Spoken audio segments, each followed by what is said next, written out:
In 1971, a group of normal, healthy college students walked into a fake prison set up in a university basement. They were randomly assigned to be either a prisoner or a guard. The plan was to see what would happen over 2 weeks. It was one of the most famous and dramatic studies in psychology. The story we all know is that within just a few days, the guards became cruel and abusive. The prisoners became passive and broken. The situation became so toxic, so out of control, that the experiment had to be shut down after only 6 days. It seemed to prove a terrifying truth about human nature. For decades, the official conclusion shaped our understanding of good and evil. The experiment's leader, Zimbardo, said the problem wasn't bad people. It was a bad situation. He argued that a powerful enough environment could make anyone do terrible things. Your personality, your morals, they didn't stand a chance. This idea became legendary. It was taught in every psychology textbook. The uniforms, the roles, the power imbalance, these were the things that made good boys turn into monsters. It was a simple, clean, and frightening story about how fragile our inner character really is. But what if that story, the one told for 50 years, isn't the whole truth? What if the experiment wasn't what it seemed? Recently, researchers dug into the original archives. They listened to the tapes and read the documents that were never made public. And what they discovered changes everything. The hidden recordings revealed conversations and instructions that undermine the entire classic story. A huge crack appeared in the foundation of this famous experiment. The simple narrative of good people turning evil began to crumble. The new evidence points to a powerful effect called demand characteristics. It's a simple idea in psychology. It means that people in an experiment often try to guess what the researchers are looking for. Then, they change their behavior to give the researchers the results they think they want. The tapes revealed that Zimbardo was not a neutral observer. He was a director. Before the study even started, he briefed the guards. He told them their job was to create a sense of powerlessness and fear in the prisoners. He gave them a clear goal for their behavior. He didn't say, "Let's see what happens." He essentially said, "Here is what I want to happen." One of the most infamous guards later admitted he was just acting. He was trying to be the character he thought the experiment needed. This wasn't a natural slide into cruelty. It was a performance, guided from the top. The most powerful argument against the old story is what happened when someone else tried to do the experiment. In 2002, the BBC funded a new prison study. This time, the researchers followed strict ethical rules. Crucially, they did not give the guards any instructions on how to behave. They were only there to observe. In the BBC study, something incredible happened. After a few days, the prisoners began to see themselves not as isolated individuals, but as a group. They shared a common problem. They realized their collective power. Slowly at first, and then all at once, they started to push back. They challenged the guards' rules. They refused to cooperate. The entire power dynamic of the prison began to shift, not because of the guards, but because of the prisoners. The system fell apart, but it didn't collapse into tyranny. It collapsed into chaos because the prisoners effectively took over. The guards lost control. The study had to be stopped early for the exact opposite reason as the Stanford experiment. So what does this tell us?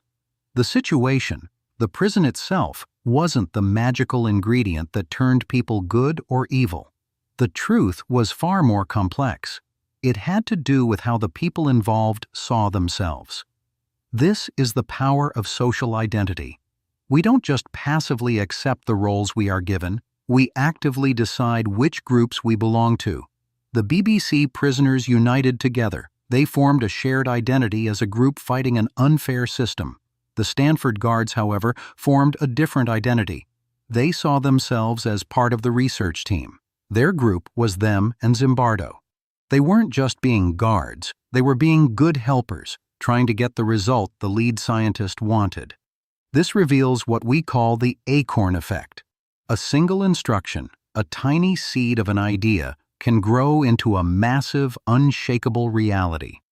Zimbardo's initial briefing was the Acorn. He didn't just say, "act like a guard." He told them their job was to create a sense of powerlessness. That acorn of an idea sprouted. It grew into the cruel behavior that made the experiment famous. The guards weren't revealing a hidden evil inside them. They were simply following the instructions they were given, interpreting their role through the lens of that one powerful suggestion. The true lesson here is not about the power of the situation. It's about the power of suggestion. An instruction, when planted in the right soil of identity, can dictate our behavior in profound ways. This effect isn't just in a lab. It's in our workplaces, our schools, and our homes. So why do we cling to the old, flawed story? Why is the tale of good people turning evil so hard to shake? Because the simple story is more dramatic. It's a clean, terrifying narrative that seems to explain the darkest parts of human nature in one easy stroke. The messy truth is much harder to accept. But this is where the story turns away from a dusty psychology lab and looks directly at you. The real power of the acorn effect isn't in a fake prison. It's in the quiet instructions we receive every single day. These are the acorns of behavior planted in the soil of our social lives. Think about your own world. Consider the workplace where a boss never explicitly says to be ruthless, but only ever praises the most aggressive person on the team. That's an acorn. Or think of a social circle where no one says, "Let's be unkind," but gossip is the currency of connection. That is also an acorn, a tiny instruction on how to belong. These unspoken rules shape us more than any formal command. They are the subtle nods, the rewarded behaviors, the accepted norms that become the script for our own lives. We aren't given a guard's uniform, but we are shown, day after day, what it takes to be a successful employee, a loyal friend, or an accepted member of the family. And this reveals the deepest truth of the whole story. This isn't a tale about our secret weakness or some monster lurking just beneath the surface. It is a powerful testament to our most fundamental human nature. We are profoundly social creatures. We are wired to understand and respond to the expectations of our group and its leaders. The power to do good or evil often lies not in some abstract situation, but in the social identity that leadership helps create. When leaders signal that cruelty is acceptable, people may conform. But when they signal that compassion and resistance are valued, an entirely different outcome is possible. The BBC study proved it. The popular telling of the Stanford Prison Experiment makes us feel like helpless puppets.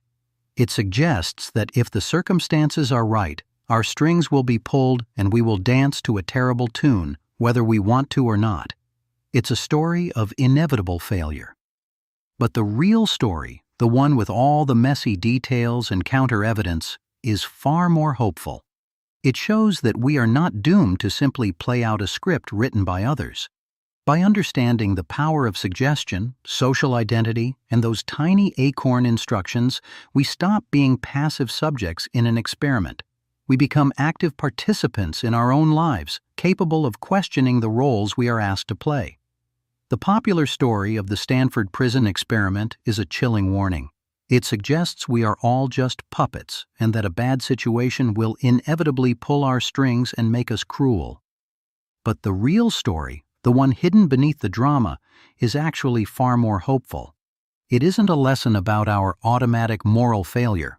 It's a lesson about our incredible capacity to choose. This deeper truth shows we are not doomed to play out a script just because someone hands it to us. By understanding the acorns of suggestion, the pull of social identity, and our own inner strength to resist, we change our role entirely. We stop being passive subjects in someone else's experiment. We become active participants in our own lives, able to question the part we're asked to play, and ultimately to write a better ending. The real danger of the Stanford Prison Experiment story isn't just that it's bad science. It's that it gives us an excuse. It tells us that the world is run by powerful situations, and we are just puppets dancing on their strings. This belief lets us off the hook. It whispers that if we were in a bad situation, we would have no choice but to do bad things. This is a comfortable lie, but it's a lie that steals our power. It makes us forget that we are the ones who interpret the situation. We are the ones who decide what our roles mean. The guards in the BBC study saw the same setup, but they chose a different identity. They didn't see themselves as brutal authoritarians, so they didn't become them. The story persists because it feels true. It matches a simple, dramatic idea we have about good and evil. We love stories where a single thing, like a uniform, can flip a switch inside a person. It's clean. It's simple. It's also wrong. Human behavior is never that simple. It's messy, full of choices and contradictions. This brings us to a more useful idea: social identity. This theory says we don't just get assigned roles like actors in a play. We actively choose which groups we belong to. We decide if we want to be part of the guard group and what being in that group means. It's a constant negotiation, not a passive acceptance. Zoom out from the prison and look at an office. A manager gets a promotion. The Acorn effect suggests they might start acting more authoritatively because that's what the role demands. But social identity theory shows us the reality is more complex. The manager chooses how to perform that role. They can identify with a leadership style based on collaboration or one based on control. The choice is everything. It's the space between the situation and the response. The Stanford story tries to erase that space. It suggests the response is automatic, inevitable. But the real evidence from the BBC study and beyond shows that this space is where our humanity lives. It's where resistance is born. So the question we should ask isn't, can a good person be made to do evil things? That's a passive question. It assumes we are objects being acted upon. The real question is, under what conditions do we choose to identify with a group that commits evil? This is an active question. It puts the power back in our hands. It forces us to look at the acorns, the small instructions, the group pressures, the narratives, and ask if we accept them. Do we internalize the identity being offered to us, or do we push back and define our own? The prisoners in the BBC study eventually overthrew the guards. They rejected the system. They chose a new identity: rebels. This is a profoundly more hopeful view of human nature. It means that even in the darkest situations, conformity is not guaranteed. There is always the potential for people to come together, to form a new group identity, and to challenge the roles they've been handed. It means character is not a fixed thing, but a series of choices about who we want to be. So the ultimate lesson from this famous, flawed study is not about the power of the situation. It's about the power of identity. It's a reminder that we are not just characters in a story someone else is writing. We are the authors. And every day, with every choice, we decide what kind of person we are going to be.